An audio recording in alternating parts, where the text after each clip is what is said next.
राधे राधे, जय श्री कृष्ण। दोस्तों तो आइए चलिए हम जानते हैं बसंत पंचमी सरस्वती पूजा के शुभ उपाय। बसंत पंचमी विद्या, बुद्धि, वाणी और सौभाग्य की देवी माँ सरस्वती को समर्पित पर्व है। इस दिन किए गए उपाय बहुत शीघ्र ही फल देते हैं। दोस्तों, आपने जो भी उपाय इस दिन किया है उसका आपको शीघ्र फल प्राप्त होगा। दोस्तों, तो आप इस दिन उपाय करना ना भूलें। विद्या और बुद्धि के लिए दोस्तों सबसे पहले आपको सुबह उठना है, स्नान करना है। स्नान करने के बाद दोस्तों आपको पीले रंग का वस्त्र धारण करना चाहिए। विशेष महत्व है दोस्तों, पीला रंग माँ सरस्वती को बहुत ही प्यारा है। तो दोस्तों आपको बसंत पंचमी के दिन पीला ही वस्त्र धारण करना चाहिए। माँ सरस्वती को पीला फूल, केसर या हल्दी, मिश्री, चावल अर्पित करें और इस मंत्र का दोस्तों 108 बार जाप करें। तो चले आइए जानते हैं दोस्तों कि ये मंत्र क्या है। ओम एन सरस्वते नमः। फिर से मैं इस मंत्र को दोहराती हूँ दोस्तों, ध्यान से सुनना। ओम एम सरस्वते नमः।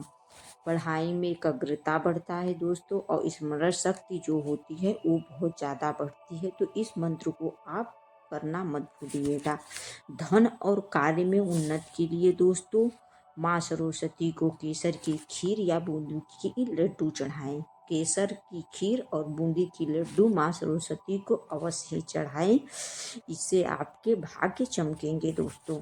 तो पूजा के बाद यह प्रसाद दोस्तों आपको क्या करना है, बच्चों या विद्यार्थियों में बांटना है। ये प्रसाद आपको छोटे बच्चे हों, छोटे से लेके जितने भी बच्चे हों या पढ़ने वाले जो बच्चे होते हैं उनमें ये प्रसाद आप वितरित करिए, इससे आपको बहुत ही लाभ होगा। और दोस्तों आर्थिक बाधाएं भी जो भी आपकी हैं सारी दूर हो जाएंगी। तो जिसके वाणी दोष और आत्मविश्वास के लिए दोस्तों आपको यह उपाय अवश्य करना चाहिए। पूजा के समय मौन व्रत रखें या कम से कम अनावश्यक से बचें। माँ सरस्वती के चरणों में सफेद चंदन अर्पित करें। विशेष उपाय है, छोटे बच्चे जिसके घर में है वो ये उपाय करना ना भूलें। बच्चों के लिए ये उपाय विशेष है।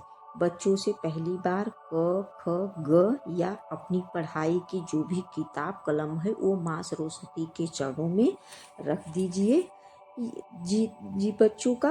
और जीवन में सकारात्मकता के लिए तो घर में पीले फूल रखें और हल्दी केसर से तिलक करें। इस दिन काले या नीले रंग का वस्त्र धारण ना करें दोस्तों। बसंत पंचमी के दिन आपको काला नीला वस्त्र धारण नहीं करना चाहिए दोस्तों, सिर्फ और सिर्फ आपको पीला ही वस्त्र धारण करना चाहिए दोस्तों। तो दोस्तों आपको ये उपाय करना चाहिए। अब चलिए दोस्तों हम जानते हैं बसंत पंचमी की पावन कथा को। तो बसंत पंचमी की पावन कथा इस प्रकार है दोस्तों, आप ध्यान से सुनिए।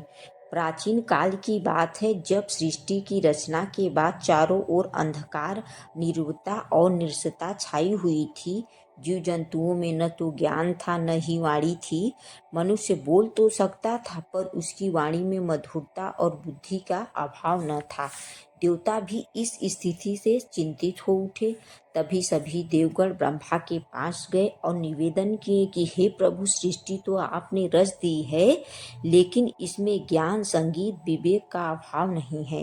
देवताओं की प्रार्थना सुनकर भगवान ब्रह्मा ने ध्यान किया। उनके मुख से एक दिव्य तेज प्रकट हुआ और उसी तेज से माँ सरस्वती का अवतरण हुआ।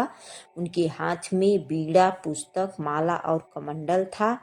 जैसे ही माँ सरस्वती बीड़ा के तार छेड़े, पूरे सृष्टि में ध्वनि, ज्ञान, संगीत और चेतना का संचार हो गया। माँ सरस्वती की कृपा से मनुष्य की तो दोस्तों माँ सरस्वती की वाणी और कृपा से मनुष्य की वाणी और बुद्धि प्राप्त हुई। संसार में विद्या, कला और संगीत का विस्तार हुआ। अज्ञान का अंधकार दूर होकर दोस्तों ज्ञान का प्रकाश फैल गया। यह दिव्य अवतरण माघ मास के शुक्ल पक्ष की पंचमी तिथि को हुआ, जिसे आज हम बसंत पंचमी के रूप में मनाते हैं।